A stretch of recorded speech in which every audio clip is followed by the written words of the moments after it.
Do you struggle to save? In part two of my mini series, I'm talking about ways that you can really practice mindfulness around saving and be able to get to a place where you're able to build solid savings habits each and every month towards your longer term goals because you've really been able to evaluate what's most important to you and know that you can build the habit of saving into your life easily and effortlessly, and that you will have everything you need both now and for the future. I'm Sarah Edens. I'm a finance coach, author, and wealth mindset researcher, and I'm so glad you decided to join me here on my channel to learn about wealth mindset and finance skills and how to unlock your inner millionaire. So let's get right into 5 more points that you can use to really help you be a more mindful saver. So, first and foremost is to try to visualize your ideal retirement scenario. So, retirement can seem like a very long way off depending on where you are in your life. And so, being able to really visualize what that's going to look like for you can be very helpful because retirement is different for each person. And I imagine it's probably going to look a lot different for myself and generations who are coming up behind me than it did for our parents and our grandparents, just because everything is changing so much, not only with the economy and government social programs, but also with advances in healthcare and healthcare technology, allowing us to enjoy our lives and live full lives for maybe many more years than people had the opportunity to in the past. So you definitely don't want to run out of money during your retirement years. That's a big worry for many, many people. And so, what you want to do is really think through what you want to do in retirement. So, your idea of retirement may not be retiring to the golf course or the beach. You may have something different in mind. And in fact, you may not be planning to retire at all. And so, you may have a job you love doing that you can't imagine not doing and want to do it for as long as is humanly possible. And I think that's a wonderful situation to be in if you're there.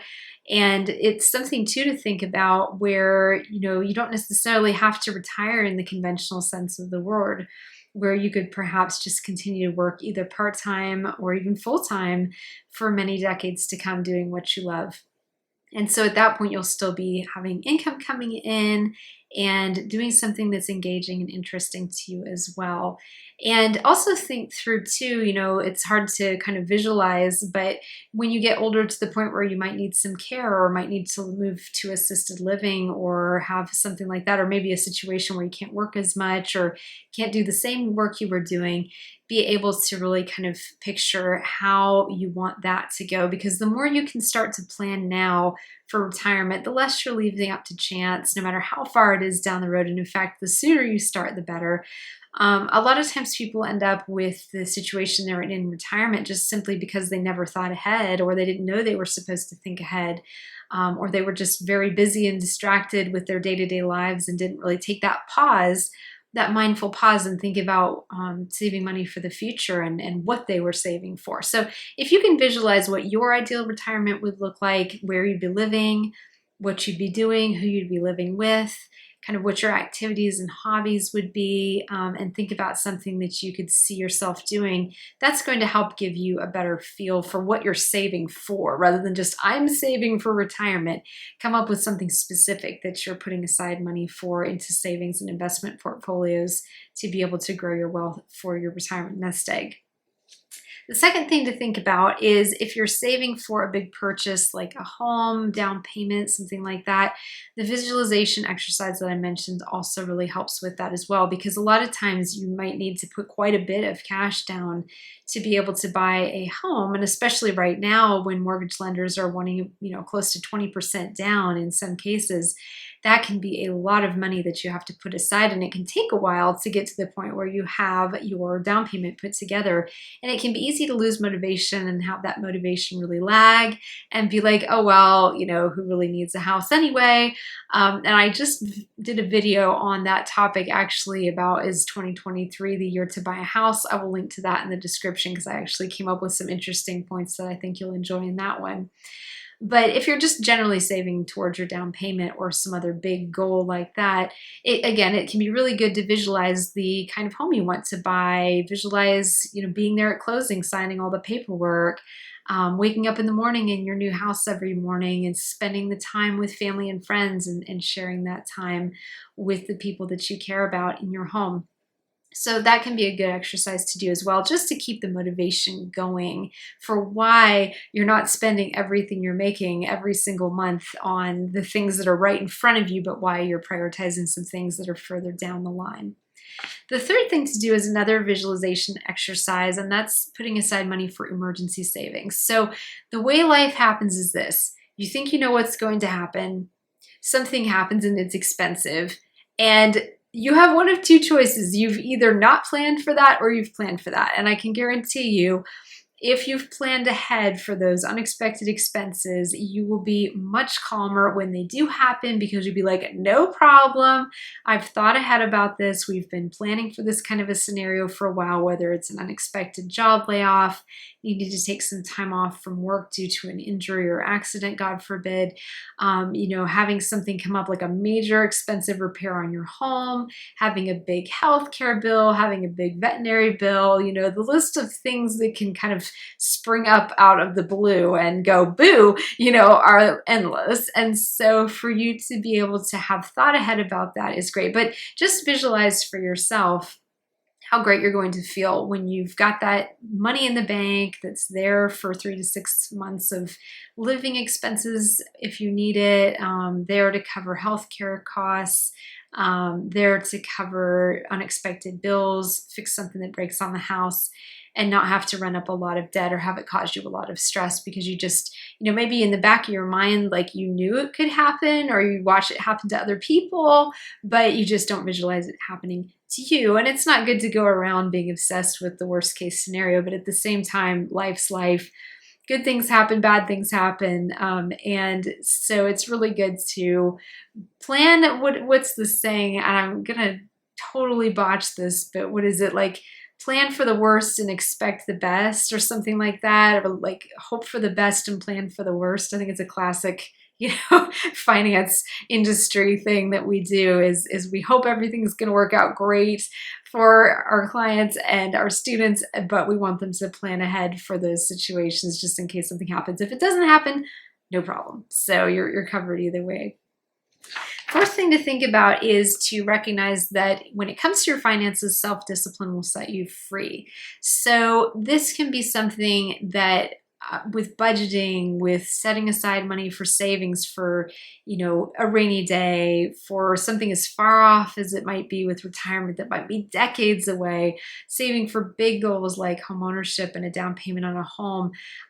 It can take a lot of effort and self-discipline to make it a habit of being able to save money and make it a habit of being able to invest money. There's so much that we can spend on right now, and I think the urge is to very often just to like YOLO, you only live once. And while it is true that as far as I know, you do only live once, and so do I, it's true. However, you do want to remember that for the future, you want to think through how well do you want to be living when you get older? How well do you want to be living during retirement? How much do you want to have peace of mind if there's an emergency expense? Things like that. And so that is where it's good to just kind of have that balance of balancing today's needs with tomorrow's needs. And then also really practicing that self-discipline for yourself, because the more you make saving a habit, the more you make budgeting a habit, and you can check out my budgeting playlist on YouTube if you haven't already, but the more you make saving a habit and just build it into your life, start thinking of yourself as someone who saves for the future, someone who invests for the future, someone who doesn't spend everything they're making today, the more you build that into a habit, a mindset, an identity for yourself, yourself, the easier it will get and the easier it will be for you to turn down purchases that aren't in line with your long-term savings goals. So really start now to build that discipline into your life, and it will just get easier over time, and it will really give you financial freedom down the road and peace of mind down the road, and also a sense of accomplishment today, right now, while you're doing it, knowing that you have the confidence to be doing all of these different things with your finances. So you're taking care of yourself and your family now and down the road as well, and not leaving your retirement up to chance. And the last point here is to think of saving as self-care. So I think this is true of everything about budgeting in general, but especially about saving, because it's having, like we talked about, it's having that self-discipline to be able to say, you know what, I am going to take care of my current self, but I want to take care of my future self as well. Even though it might be hard to imagine myself in my 70s, 80s, and 90s, I want to make sure that I'm taking care of him or her as well, and make sure that I'm not just like burning through all my income right now, not putting any aside towards the future, not investing, and just living the good life now, but then goodness knows what I'm going to do when I get old, right? Like, you don't want that for yourself. So taking care of yourself down the road is pretty much the absolute best form of self-care that you can possibly do, so that you don't have to worry about running out of money during retirement. You don't have to worry if maybe the government social programs aren't going to be there when you and I get to retirement age, or maybe they're not as generous as they've been in the past. I mean, who knows how that's all going to go? There's a lot of question marks around government social programs just because of the enormous amount of national debt that governments around the world are in, if they'll be able to continue to provide assistance programs for the elderly down the road. And so really, really important thing to think about, of not leaving your later years up to chance, when you might be more vulnerable. You might have more in terms of financially vulnerable. If you want to think about it that way, it's going to be harder for you to earn money. Maybe you might need more care. You might need to live in assisted living, something like that. None of those things are fun to think about. But again, it's one of those things where, we all hope we're going to enjoy wonderful health right up until the end of our life, go to work the last day of our life, and then die peacefully.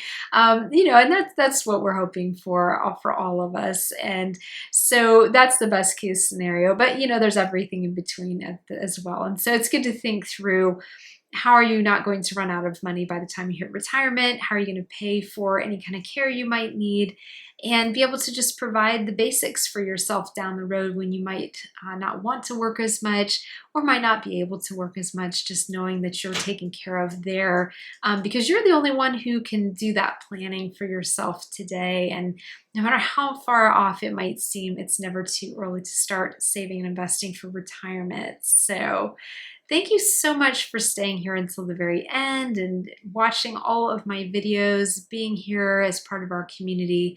I'm always so happy to have you here. And let me know in the comments kind of what your thoughts are on retirement, whether you're planning to stop working in retirement, whether you're planning to retire at all, or you just want to continue to work full-time as long as possible. I'm just really curious to hear your thoughts on retirement, because I feel like there's a real shift going on in today's world around retirement and also retirement planning, whether you're looking at the economy or you're looking at longevity. And so there's so many different things going on, and I feel like the way we approach retirement planning really needs to go through a big kind of sea change, as well as we're looking at all of this. So I'm interested to hear your thoughts on that. Let me know. Thank you for subscribing and for giving this video a big thumbs up if you enjoyed it. And I will see you again soon in my next video.